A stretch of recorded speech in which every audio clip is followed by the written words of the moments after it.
Всем привет! В этом видео я расскажу вам об обновлении горячих клавиш в Castle Story. Кратко расскажу о том, что появилось нового, дам вам свои настройки горячих клавиш и покажу, как загрузить их к себе в игру. И под конец критика обновления. Вернее, с этого-то все главное и начнется. У меня много замечаний к этой обнове, которыми я хочу с вами поделиться. Ну а начнем мы с обзора. Обновление 1.1.4 The Hotkeys Update. Теперь мы можем назначать горячие клавиши на любые постройки и задания. Это позволит строить базу значительно быстрее, не совершая лишних движений мышью. Горячие клавиши серьезно повлияют на сетевую игру, и те, кто научатся ими пользоваться, получат значительное преимущество. Еще изменили кнопку вызова главного меню. Теперь это не Escape, а F10. Сделано это потому, что игроки часто нажимали клавишу Escape, когда хотели закрыть строительное задание, а вместо этого получали главное меню. Теперь же Escape закрывает строительные задания, а меню вызывается кнопкой F10. На верстаках и печах продукцию теперь тоже можно заказывать кнопками. Это очень удобно и быстро. Еще одна новинка. Теперь при нажатии кнопок структуры или блоки открывается предыдущее задание, а не создается новое. Чтобы создать новое строительное задание, нужно выбрать его в меню заданий. Или другой вариант – нажать правую кнопку и выбрать новое задание через радиальное меню. Теперь о настройках. Горячие клавиши можно настраивать по своему желанию, чем я сразу же и занялся, потому что вариант, предложенный разрабами, мне совсем не понравился. Самые близкие к руке кнопки я назначил на самые частые задачи.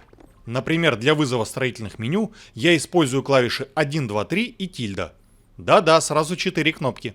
Причем, чтобы создать новое строительное задание, нажимать их придется строго по очереди.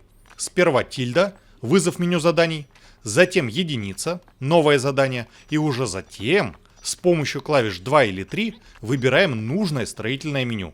Как же здорово сделали! Раньше для нового задания нужно было одну кнопку нажать, а теперь сразу 3. Хотя стоп, что ж-то я? Критику на потом. Вернемся к горячим клавишам. Следующее по популярности действие для меня – это заказ продукции на верстаках и в печи. Кнопки F и R – это сам заказ, а кнопкой V зацикливаем производство. Для строительства обороны я тоже использую горячие клавиши. R для красного варда и снова R для двойного мерлона. С помощью этих горячих клавиш строить элементы обороны стало намного быстрее.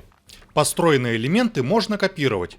Для этого я использую сочетание Ctrl-C, вызов меню чертежей, и Ctrl-D, само копирование.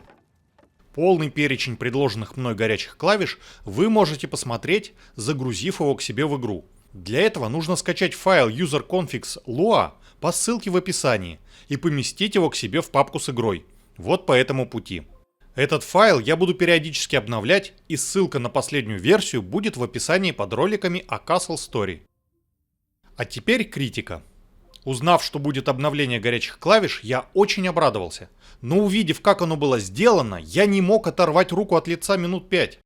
Чтобы критиковать обоснованно, я расскажу вам немного теории. Для чего же вообще в стратегиях нужны горячие клавиши? Ведь можно играть совсем без них. Да потому что использование горячих клавиш повышает скорость действий, а значит и результативность игры. Выбор действия производится горячими клавишами, а цель указывается мышью. Например, кнопкой на клавиатуре выбираем здание, а мышкой указываем, куда его поставить. В итоге нам не нужно постоянно дергать мышь к краю экрана, чтобы дотянуться до нужного пункта меню. Достаточно переместить палец к нужной кнопке. Именно поэтому расположение горячих клавиш должно быть таким, чтобы их можно было легко найти на ощупь. Зоны приоритета.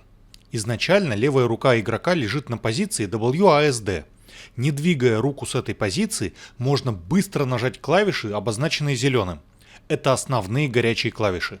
Именно на эти кнопки должны быть назначены самые часто используемые в игре действия. Желтые кнопки тоже можно нажать на ощупь, но для этого придется слегка сместить руку с начальной позиции, а значит оторваться от управления камерой. На эти кнопки можно назначить команды, не требующие мгновенной реакции.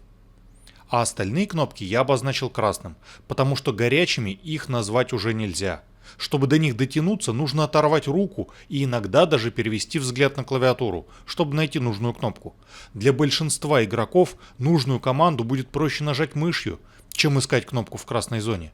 Клавиши из красной зоны могут подойти для редко используемых команд, не влияющих на игровой процесс.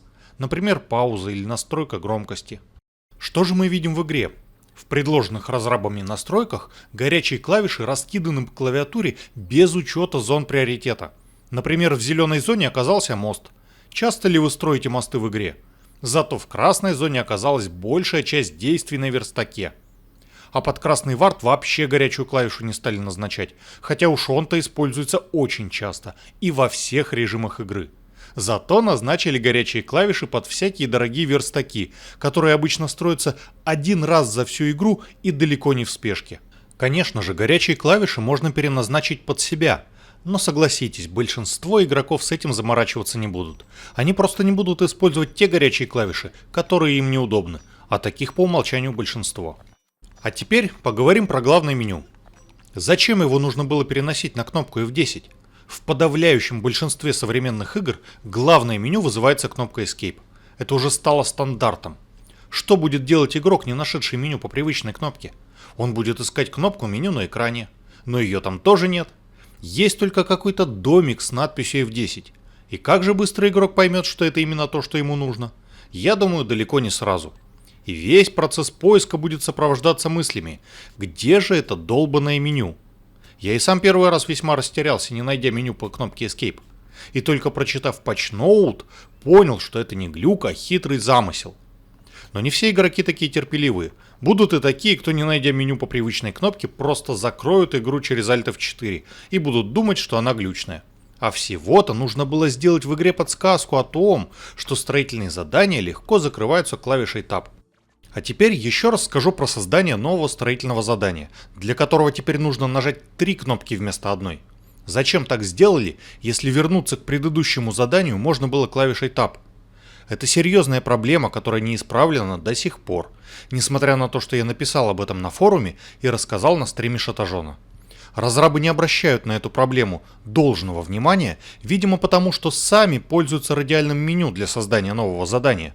По крайней мере, так делает Шатажон, и поэтому его не напрягает эта проблема. Подведу итог. У меня сложилось неоднозначное мнение об этом обновлении. С одной стороны, я крайне рад дополнительным возможностям по работе с горячими клавишами. Это движение в правильном направлении, улучшающее в первую очередь сетевой режим, где использование горячих клавиш дает значительное преимущество. С другой стороны, я сильно огорчен таким грубым назначением горячих клавиш. Я считаю, что стандартная раскладка горячих клавиш должна быть удобна для использования большинством игроков. И сделать ее такой должны разработчики, а не сами игроки. Я выразился весьма резко, и мне хочется узнать, считаете ли вы мою критику обоснованной, или я не прав. Напишите мне об этом в комментариях, мне важно знать ваше мнение. Ну а на этом все. Спасибо за внимание. Пока.